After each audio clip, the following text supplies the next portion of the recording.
Hello, my name is Paul, welcome back to my channel. Recently, I was talking to a friend who was letting me know about a movie that he did not enjoy. He kept talking about the ending of this movie and he kept saying it was awful, the ending sucked, blah, blah, blah. And it got me thinking, how important is the ending of a movie? Over time, it seems that we've been conditioned to believe that the ending of a movie is the most crucial part. And this belief makes sense because the ending of a movie is our final direct connection with a movie. And it's the last impression that we carry with us. So naturally, we feel disappointed when an ending doesn't meet our expectations. And this disappointment makes sense and it's understandable and it's extremely valid. But I do think that this focus on the ending can overshadow our appreciation for the entire movie because we often dismiss everything that has come before the ending, allowing it to dominate our overall perception of the movie. And this tendency can lead us to overlook the journey, the character development, the storytelling, and the emotions that we experienced throughout the entire movie. And we just look at the last few minutes of the movie and we're like, damn, that sucked, but nothing else really sucked. But I'm still going to say that this movie sucked because the ending was bad. And I just feel like that's kind of stupid. And I really wanted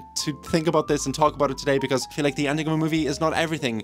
And we need to judge movies by their entirety, not just by the last few minutes. And looking at the ending of a movie, I wanted to see what role does it play in our overall enjoyment and understanding of a movie, and how does it shape our memories and opinions of the movie as a whole. By looking at these questions, I feel like we can gain a deeper appreciation for the entire movie that we're watching, rather than just the ending, because the ending is not everything, as I just said. So what does a good movie ending mean? Well, what does a good movie ending mean to me, and what does a good movie ending mean to the people who watch my videos? Because I asked a few people and I got some very, very interesting comments. For me, I think it just depends entirely on the movie, the genre, the story itself. And for example, the movie Burning, there are spoilers ahead, just to let you know. I thought the ending of Burning was absolutely perfect because it played with our perception of people, and we found ourselves in the protagonist's mind finding no real conclusion, and it just felt entirely honest and true to the rest of the movie. That's extremely important, I think, when it comes to a movie's ending, is keeping true to the movie itself. Sometimes I refer to them as non-endings. These are realistic conclusions where the story just continues within the world, leaving the characters in the dark just as we are. And I know so many people dislike this type of ending. For instance, I asked a friend and they told me that any movie where things aren't solved drives me crazy. And I feel like that is a very, very common idea that a lot of people have who watch movies, and that is fine. We crave closure. We want closure because I agree sometimes. I crave closure. Everybody does. And I want a story to make sense and just to have a closed conclusion. But why? Why is that? Why do I and so many people feel this way? It's extremely fascinating to consider why we have such a strong desire for resolution. Perhaps it's because we seek a sense of order and completeness in our lives, and we project this need onto the stories that we consume. A neatly wrapped ending provides a sense of satisfaction and finality, making us feel that the time we've invested into the story is worthwhile, that we've not wasted a lot of our time. But in life, we don't get tidy conclusions, and real life stories that we also watch in movies shouldn't have these perfect resolutions because it's just not realistic. And these non-endings in movies reflect this reality, forcing us to confront the uncertainty and the ambiguity that are inherent in life. And by exploring why we want closure and why non-endings can be just like a little bit unsettling, we can gain like a deeper understanding of ourselves and how these like movies interact with our stories and how we personally connect with these movies. And it's so cool. But also, if we compare these movies to our life, we can really appreciate the beauty and the complexity of the narratives that mirror the unpredictability of our lives. And even if they leave us with more questions than answers, I just think that is so beautiful, and it's just so great. But the early exposure to stories with definitive endings condition us to expect the same for movies as we grow older, because as children we've just been accustomed to narratives that wrap up neatly, resolving all the conflicts, answering all the questions, and this expectation has been reinforced in us by children's movies, which are crafted to be straightforward and just easy to understand, because it's like one of the first things a child will watch is like a movie, and you know, they want the audience to be able to follow along and just understand what's happening, and it makes sense. But also, as we like mature and our tastes evolve, we encounter like movies that are definitely a little bit more challenging and challenge this expectation. Movies with open endings or ambiguous endings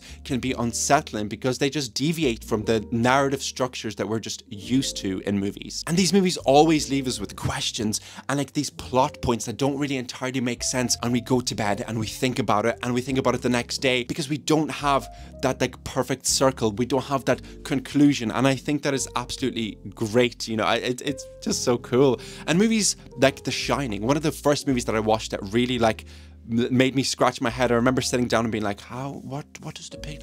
I don't really understand. And it was one of those movies that made me realize that, wait, sometimes we don't get a proper conclusion, because I was like 12 or 13 and I just remember being like so fascinated by this. It was so cool. And it's definitely quite frustrating the very first time you watch a movie like that, or whenever you just want closure, but it just really annoys you. And it's, I know the feeling, but it also like, it makes us engage with the movie a little bit more. But also mainstream movies that are shown in the cinema reinforce this expectation.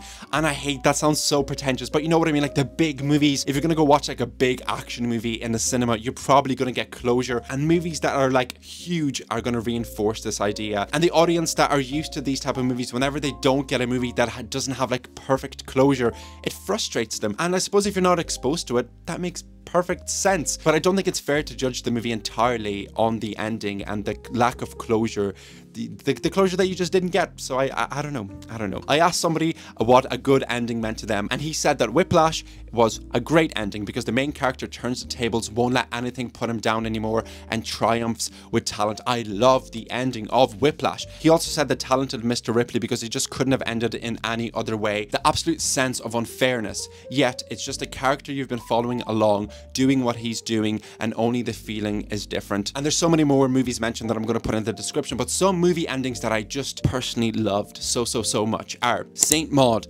Loveless, Zodiac, Hidden, Blue Jay, Pink Flamingo, well, I can't speak, Pink Flamingos, and so many more movies. And I don't have time to explain why I love them, but I love them. If you know, you know. So what makes an ending bad? A bad ending can significantly impact our overall perception of a movie. And here are 3 small points that I feel like are very important to note whenever we're talking about bad endings and what makes a movie ending bad. So the first point, everything falls apart. When the ending causes the entire narrative to unravel, it can feel like the story was built on shaky foundations, and this often happens when the resolution contradicts the established plot points or character motivations, leaving the viewers feeling confused or unsatisfied. Whenever this story is going like this and then the ending goes like this, just to satisfy the audience and just to wrap things up, and it feels rushed, it's just really annoying. And that leads me to the second point, storylines that don't wrap up. An ending that leaves major storylines unresolved can be so frustrating, while some ambiguity, as I've mentioned, can be intriguing. Failing to provide closure for like key points, or not explaining things even like a little bit, just mentioning them early in the movie and then never mentioning them again, is just really annoying, because we waste so much of our emotion and time, and we just want a little bit of payoff, something to leave us thinking, not even a closure, just something to make us think. And when we don't get that, it's like, what was the point of that? That's just storytelling. It's not even storytelling, it's just telling. It's just frustrating. And finally, cheap endings. These are like movies that just rely on huge cliches or like other techniques that are just so lazy. Instead of giving us a thoughtful and like a proper conclusion, like a cheap ending can just feel like a shortcut that undermines the complexity of a movie, especially if the story is so good and it's like you want these two characters to be together, but you know it's like a doomed romance and they shouldn't be, but they still get together. Like imagine you watch Past Lives and at the end they got together. Like there would be no punch to that movie. It would just... it would be so frustrating, and that's... I hate when movies do that. I hate it. And some movies I enjoyed that had some weak endings are The Devil Inside, Knock at the Cabin, Good Boy, Long Legs, 10 Cloverfield Lane, and The Devil Inside, and so many more movies. Like I could honestly list so many more. It is insane. So to wrap it up, of course movie endings matter. They are extremely important. Let me emphasize that again. Movie endings do matter. Of course they do. However, as obvious as it seems, endings are not the entire movie. Viewing a movie with this perspective can help us enjoy movies so much more and leave us with a better impression. And I know that majority of people understand this, and even saying it out loud just seems a bit stupid, but I've just heard too many people narrow their opinions of a movie simply to its ending, and it's frustrating. And by appreciating the entire journey rather than just the conclusion, we can gain just a deeper appreciation for movies and how the stories are told. And those are the movies that leave us with more of an impact and just mean so much more to us, and that will stick with us forever. But saying that movies that have conclusions are perfectly fine, what I'm really trying to get at is movies don't need to have this finality. It doesn't have to have everything wrapped up in a perfectly beautiful bow, it's fine if the movie leaves us thinking. Yeah, movie endings do matter, of course they do, but sometimes they're not. Yeah, you know what I'm trying to say, you know what I'm trying to say. So, what is your opinion on this? I would love to know. What do you think about movie endings? Do they matter? What movie endings did you enjoy? What ones did you hate? Please let me know, and why. I am so curious. I would love to hear what you think about this, and thank you so much for watching, and I will see you in the next video. Goodbye, goodbye, goodbye, goodbye, goodbye. Oh, also, I forgot to say, like 96% of the people that watch my channel are not subscribed. Please subscribe. It takes 2 seconds and it would make everything. Just please, just subscribe. Please, please, please, please, please. Okay, bye, bye, bye, bye.